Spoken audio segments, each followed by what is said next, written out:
கன்னியாகுமரி மாவட்ட கிறிஸ்தவர்கள் மத்தியில ஒரு கட்டுக்கதையை பரப்பிட்டு இருக்காங்க. அது வேற எதுவும் இல்ல. தளபதி விஜய்க்கு நீங்க ஓட்டு போட்டா பாஜக கட்சி தமிழகத்துல வர்றதுக்கு அதுவே காரணமா அமைஞ்சிரும் அப்படிங்கிறது தான்.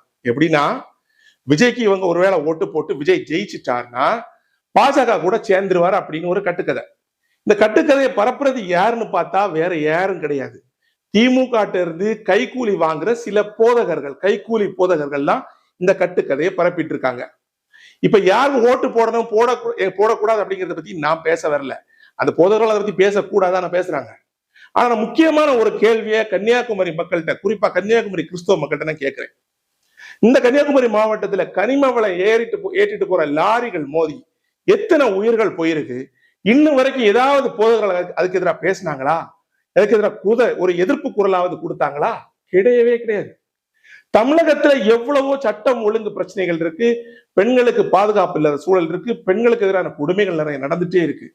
இதுக்கு ஏதாவது போதகர் பேசுறாங்களா, எதிர்ப்பு தெரிவிச்சிருக்காங்களா? கிடையாது.